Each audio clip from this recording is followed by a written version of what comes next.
Imagine all these trees falling in a bog and slowly transforming into a rock over millions of years. Now, imagine this rock fueling the last 2 centuries of human progress. This is what we will cover in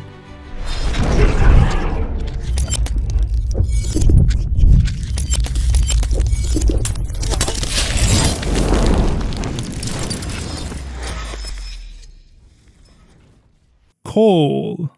Coal, from the Old English coal, meaning to glow and to burn, is a sedimentary rock predominantly made of carbon-rich plant material.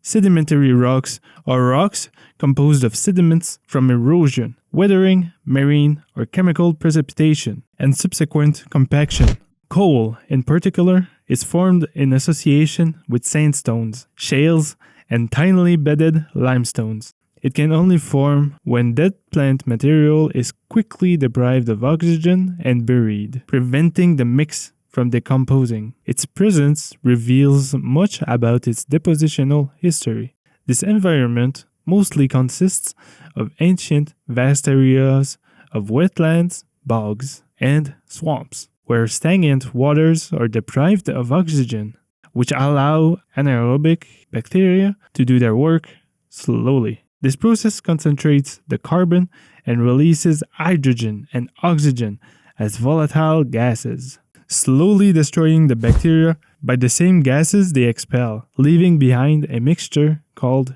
peat. If, with time, the peat is progressively buried by sediment, it can turn into lignite under the weight and pressure overhead. Lignite is a lower quality coal, usually brownish in appearance. Over more time and under greater pressure from deeper burial, the lignite transforms into bituminous coal, a weird in-between phase that shows successive shiny and dull layers. The carbon content of bituminous coal will be significantly higher, which releases more energy than lignite when burned. We measure the quality of coal in BTUs, or British Thermal Units. A standard unit is defined as the amount of heat required to raise the temperature of 1 pound of water by 1 degree Fahrenheit.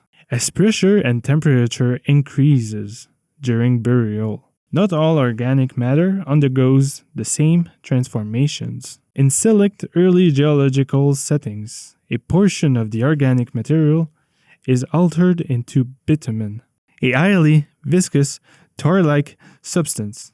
Bitumen migrates through porous rocks, occupying fractures and occasionally becoming interlayered with minerals such as calcite. Unlike coal, which solidifies into sedimentary rock, bitumen remains a liquid and does not fully transform into rock or crude oil under these conditions.